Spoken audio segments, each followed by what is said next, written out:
Coming up on 9 News Mornings, students at East High School have had enough. They are putting their words into actions today, 2 weeks after one of their own was shot and killed near campus. More than a dozen hoax calls saying a shooting was about to happen made for scary moments at schools around the state. We spoke to a dispatcher who picked up those calls. And one-on-one with a candidate for Denver mayor. Mike Johnson talks about his pledge to do something no other major city has achieved. 9 News Mornings starts now.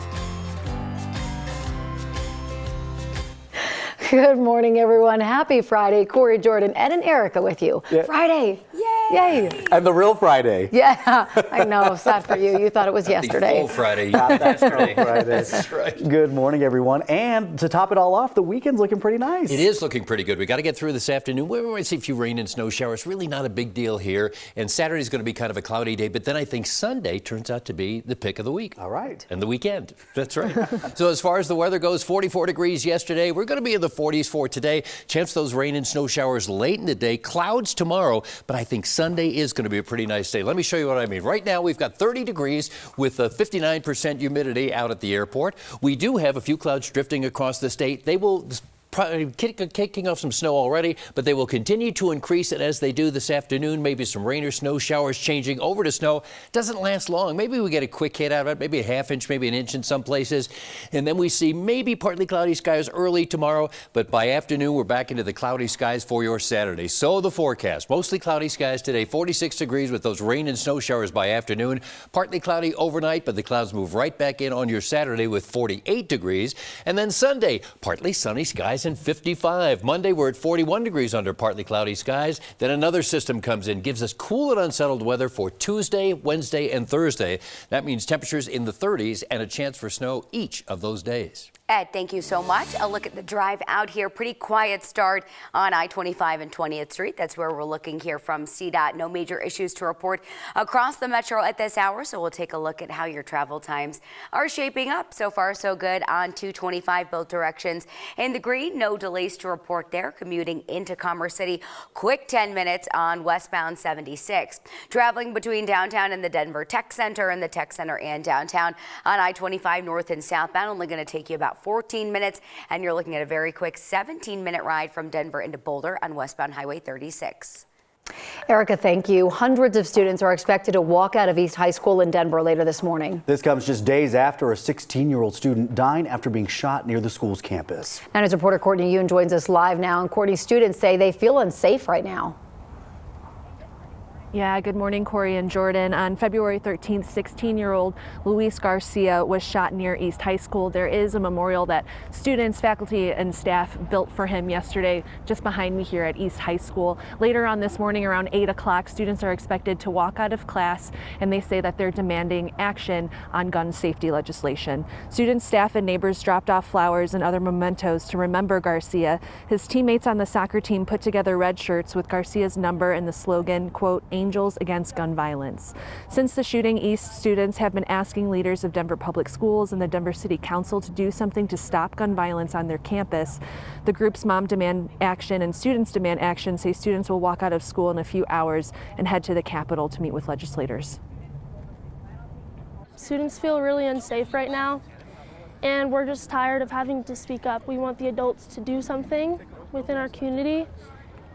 Pass bills, pass laws, whatever it is, we want things to happen. We don't want to just be given videos and talks. We want things to actually happen. DPS Board of Education members all signed a proclamation that urges state legislators to enact an assault weapons ban. At-large member Aonte Anderson tweeted yesterday that he plans to bring that proclamation to the governor's office sometime today. Yeah, I know we'll be out there when that walkout happens later today. Courtney, thank you. There is a network of groups across Denver trying to prevent youth violence. The plan is to focus on specific parts of the cities in and around specific schools. A big topic has been school resource officers in schools, and Anusha Roy talked to people for and against that to see if there could be any common ground. We don't want to lose these kids, right? We want them to have happy, full, successful lives. Dr. Matt Lunn is the Director of Strategic Initiatives with Denver Police. But what we're seeing, unfortunately, is an increase in the victims that are under the age of 25. So DPD helped put together a grant for just over $1 million to go to smaller nonprofits, groups that may not have the capacity to apply for funding like this, but have a direct link to children. Very little of the money, around $3,000, will go to Denver Police. This grant does not put cops back in the school. This is particularly important to School Board Vice President Ionte Anderson, who was very involved in removing Denver Police school resource officers from DPS schools. You're dismantling the school-to-prison pipeline.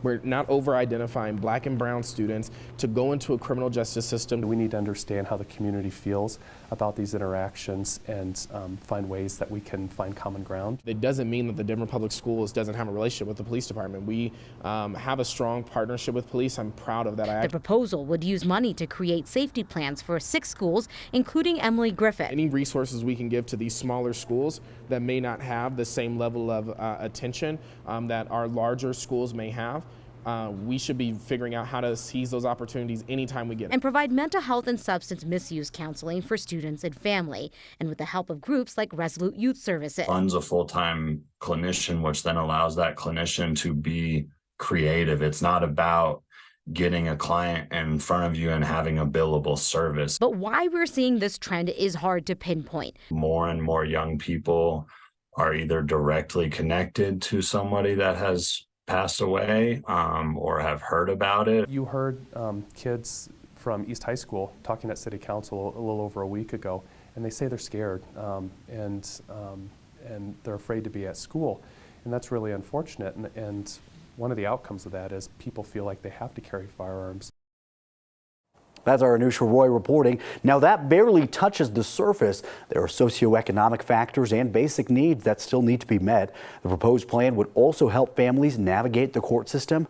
DPD says they are still waiting on final approval from City Council for that funding. This is definitely one of the scarier calls that I've had. One call put a community in chaos, a fake threat of an active shooter that triggered a very real response. Durango High School is one of more than 20 schools across the state that got a hoax threat call over the last 2 weeks. Naomi Marquez Smith took the call last Wednesday and listened to a man's voice saying that he would walk into the school and start shooting. My first thought was maybe I can convince him not to do this if I could, or stall it in some way so that somebody could catch him. I was definitely freaking out on the inside. My heart started beating really fast. I was just thinking, oh my gosh, these kids, they're gonna get shot. My brother goes to that school. Oh, so scary. The police who ran into the school quickly found that there was never any shooter. Lockdowns are growing so normal. Officers' body cameras capture a school choir just warming up while this was all happening. Durango's police chief says they train for this sort of thing, but now they're facing the reality they have to be prepared for this every day. The Durango police chief says the last he heard, the calls may be connected to Florida and a computer system. The FBI is working with local law enforcement to investigate. Right now, parents in the Sun Valley neighborhood of Denver are speaking out about the potential closure of an elementary school there. Fairview Elementary School is one of 15 small schools the Denver Public Schools superintendent either wants to close or phase out because of low enrollment. DPS says Fairview Elementary is projected to have just 118 students. At a community engagement meeting last night, parents said that number is about to change. Denver Housing Authority said starting next week, hundreds of affordable housing units are opening in Sun Valley, and even more will open in the coming months. Honestly, I think the closing of Fairview would be devastating for some of the people here in this community. It's all low income, so a lot of people don't have the transportation or the means to be able to get their kids where they need to go if they're not getting that help in the transportation. Fairview is one of 3 schools that could see closures or changes next school year. The superintendent says the school board needs to make changes with Fairview, Denver Discovery, and the Math and Science Leadership Academy. 12 other schools are on the table for changes in the 2024 school year. The superintendent is proposing closure or not taking new students, but he's also taking more community feedback on how to handle things.